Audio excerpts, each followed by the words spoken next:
ಶ್ರಾವಣ ಮಾಸ ಅಂದರೆ ಶ್ರವಣವನ್ನು ಮಾಡುವಂಥ ಮಾಸ, ಪೂಜೆ ಮಾಡುವಂಥ ಮಾಸ, ವ್ರತ ಮಾಡುವಂಥ ಮಾಸ, ಭಜನೆ ಮಾಡುವಂಥ ಮಾಸ ಅದು ಶ್ರಾವಣ ಮಾಸ. ಕೀರ್ತನೆ ಕೇಳುವಂಥದ್ದಾಗಲಿ, ಭಜನೆ ಮಾಡುವಂಥದ್ದಾಗಲಿ, ಅದ್ರ ಜೊತೆಗೆ ಪ್ರವಚನ, ಸತ್ಸಂಗ, ಪೂಜೆ, ವ್ರತವನ್ನು ಮಾಡುವಂಥ ಒಂದು ಮಾಸ ಯಾವುದು ಹಿಂದೂಗಳಿಗೆ ಅಂದರೆ ಅದು ವಿಶೇಷವಾಗಿರುವಂಥ ಪವಿತ್ರವಾಗಿರುವಂಥ ಮಾಸ ಅದು ಶ್ರಾವಣ ಮಾಸ ಅಂತ ನಮ್ಮೆಲ್ಲ ಹಿರಿಯರು ಹೇಳ್ಕೊಂಡು ಬಂದಿರುವಂಥ ಒಂದು ಮಾಸ. ಹೀಗಾಗಿ ಇಂಥ ಮಾಸದಲ್ಲಿ ನಾವು ಶ್ರವಣವನ್ನು ಮಾಡುವಂಥದ್ದು. ಶ್ರವಣ ಅಂದರೆ ಕೇಳುವಂಥದ್ದು. ಎಂಥದ್ದು ಕೇಳಬೇಕು? ಒಳ್ಳೆಯದನ್ನು ಕೇಳು, ಒಳ್ಳೆಯದನ್ನು ಮಾಡುವಂತ ಹೇಳ್ಕೊಂಡ್ಬರ್ತಾರೆ. ಶರಣ ಹೇಳ್ತಾರೆ, ನುಡಿದಂತೆ ನಡೆ ಇದೇ ಜನ್ಮ ಕಡೆ ಅಂತ ಹೇಳ್ಕೊಂಡ್ಬಂದರು.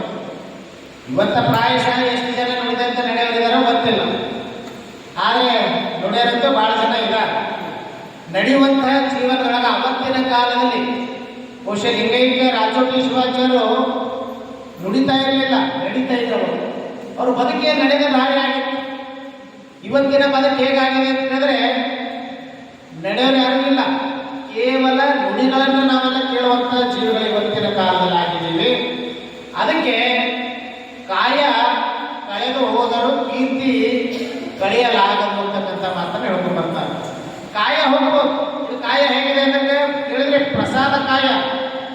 ಶರಣ ಹೇಳ್ಕೊಂಡ್ ಬರ್ತಾರೆ, ಪ್ರಸಾದ ಕಾಯವ ಕೆಡಿಸಲಾಗದು ಅಂತ ಹೇಳ್ಕೊಂಡ್ಬಂದ್ರು. ಆದ್ರೆ ಎನ್ನ ಕಾಯವ ದಂಡಿಗೆ ಮಾಡಿ ಅಂತ ಹೇಳ್ಕೊಂಡ್ಬಂದ್ರು. ಆದ್ರೆ ಜೀವನದೊಳಗೆ ನಾವೆಲ್ಲ ಎಷ್ಟು ಜನ ಧರ್ಮಕ್ಕಾಗಿ, ಗುರುವಿಗಾಗಿ, ದೇಶಕ್ಕಾಗಿ, ನಾಡಿಗಾಗಿ, ನುಡಿಗಾಗಿ ಯಾರು ಸೇವೆ ಮಾಡಕತ್ತೇವೆ? ಯಾರು ಇಲ್ಲ, ಕೇವಲ ಬೆರಳಿಕೆ ಅಷ್ಟೇ ಮಾತ್ರ. ಆದರೆ ನಮ್ಮ ಜೀವನ ಸಾತ್ವಿಕ ಬದುಕಾಗಬೇಕಾಗಿತ್ತು.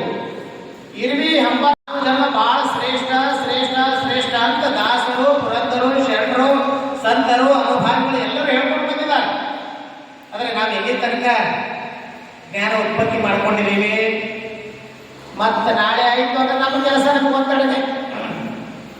ಅದಕ್ಕೆ ಹೇಳ್ಕೊಂಬಂದಲ್ಲ, ಹೇಳ್ತೇನೆ ನಾನು ಏನಂತ, ಬಡತನಕ್ಕೆ ಉಂಬುವ ಚಿಂತೆ, ಉಡಲಾಗದೆ ಉಡುವ ಚಿಂತೆ, ಉಡಲಾಗದೆ ಇಡುವ ಚಿಂತೆ, ಇಡಲಾಗದೆ ಹೆಂಡರ ಚಿಂತೆ, ಹೆಂಡರಾದರೆ ಮಕ್ಕಳ ಚಿಂತೆ, ಮಕ್ಕಳಾದರೆ ಬದುಕಿನ ಚಿಂತೆ, ಬದುಕಾದರೆ ಕೇಳಿನ ಚಿಂತೆ, ಇಂಚಿ ಚಿಂತೆಯಲ್ಲಿ ಇರುವವರನ್ನ ನಾ ಕಂಡೆ, ನಿನ್ನ ಚಿಂತೆಯಲ್ಲಿ ಇರುವವರನ್ನು ಒಬ್ಬರನ್ನು ನಾ ಕಾಣೆ ಅಂತ ಹೇಳ್ಕೊಂಡು. ಪರಮಾತ್ಮನ ಚಿಂತೆ ಯಾರು ಮಾಡಕತ್ತೀವಿ? ಯಾರು ಮಾಡಕತ್ತಿಲ್ಲ.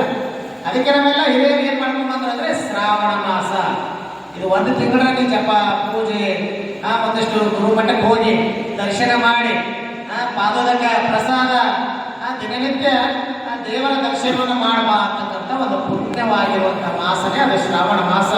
ಇಂತಹ ಶ್ರಾವಣ ಮಾಸದಲ್ಲಿ ನಾವೆಲ್ಲ ಶ್ರವಣವನ್ನು ಮಾಡುವಂತ ಕಾರ್ಯವನ್ನು ಮಾಡ್ತಾ ಇದ್ದೇವೆ. ಅದಕ್ಕೆ ಶ್ರವಣಂ ಕೀರ್ತನಂ ಶಂಭೋ ಸ್ಮರಣಂ ಪಾದ ಸೇವನಂ ಅಂತಕ್ಕಂಥ ಮಾತನ್ನು ಹೇಳಿದ್ರು. ಅರ್ಚನಂ ಒಂದಾಂತಾಗ್ಯ ಸತ್ಯಮಾಗ್ಯ ನಿವೇದನಂ ಅಂತಕ್ಕಂಥ ಮಾತನ್ನ ನಮ್ಮ ಅನುಭಾವಿಗಳು ಹೇಳ್ಕೊಂಡು ಬರ್ತಾರೆ. ಹಾಗೆ ಸಿದ್ಧಾರ್ಥ ಶಿಖಾಮಣಿಯನ್ನು ಕೂಡ ಬಹಳ ಸುಂದರವಾಗಿರುವಂತ ಯುಕ್ತಿ ಹೇಳ್ಕೊಂಡು ಬಂದ್ರು. ಪರೋಪಕಾರಾರ್ಥ ವಿಧಂ ಶರೀರಂ ಅಂತ ಹೇಳ್ಕೊಂಡು ಬಂದ್ರು.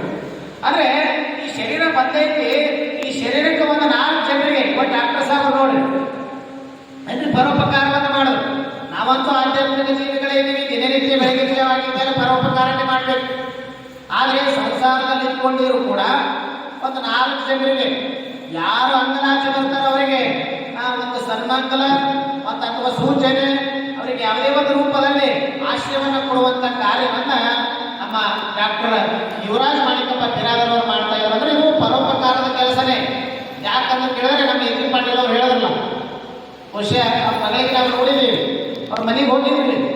ಬಹುಶಃ ಮಗಳಿಗೆ ವಿಕಲಚೇತನರು, ಆದರೆ ಅವ್ರು ಇವತ್ತು ಕೇಂದ್ರದಾಗ ಆಫೀಸರ್ ಆಗಬೇಕು ಅಂದ್ರೆ ಯಾರ ಕೊಡುಗೆ ಅಂತ ಕೇಳಿದ್ರೆ ನಮ್ಮ ಡಾಕ್ಟರ್ ಸಾಹೇಬರು ಅಂತಕ್ಕಂಥ ಮಾತಾಡೋದಲ್ಲ. ಇದೇ ಪರೋಪಕಾರ ಕೆಲಸ. ನನ್ರಿ ನೇಪಾಳಿಗೆ ಬರ್ತೀನಿಪ್ಪ, ಬರಕ್ಕಾಗಲಿಲ್ಲ ಸುಮ್ಮಿರು. ಆದ್ರೆ ಬರೋರಿಗೆ ಬೇಡ ಅಂತಂದಿ ಅಂದ್ರೆ ಮಾನವ ಜನ್ಮಕ್ಕೆ ಹುಟ್ಟು ಬಂದಿದ್ದಕ್ಕೂ ಕೂಡ ವ್ಯರ್ಥ ಅಂತಕ್ಕಂಥ ಮಾತನ್ನು ಹೇಳ್ಕೊಂಡ್ಬರ್ತಾರೆ.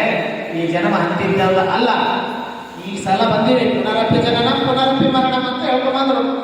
ಆದ್ರೆ ಯಾವಾಗ ಹುಟ್ಟು ಬಂತೀವಿ ಯಾವಾಗ ಹೋಗ್ತೀವಿ ಗೊತ್ತಿಲ್ಲ. ಆದ್ರೆ ಈ ಸಮುದಾಯದಾಗ ನಾವು ಉಳ್ಕೊಂಡಿವಿ ಅಂದಾಗ ನಾವೇನ್ ಮಾಡಬೇಕು ಅಂದ್ರೆ ಸತ್ಯ ಶುದ್ಧ ಕಾಯಕವನ್ನ ಮಾಡಿ, ಕಾಯಕದಲ್ಲಿ ಬಂದಿರುವಂತ ಒಂದಿಷ್ಟು ಹಣವನ್ನ ದಾಸೋಹಕ್ಕೆ ವಿನಿಯೋಗ ಮಾಡಿವಿ ಅಂದ್ರೆ ನಮ್ಮ ಜೀವನ ನಮ್ಮ ಸಾರ್ಥಕವಾಗಿರುವಂಥ ಜೀವನ ಆಗಕ್ಕೆ ಸಾಧ್ಯ ಇದೆ ಅಂತಕ್ಕಂಥದ್ದು ಹೇಳ್ತಾ ಆ ಕಾಳಿ ಏನು ಮಾಡಿದ ಬ್ಯಾಗ್ ಕೈ ಹಾಕ್ತಿದ್ದ ಕಾಡ್ತಾ ಇರಲಿಲ್ಲ ಸಿಟ್ಟು ಬಂತು. ಅಲ್ಲೋ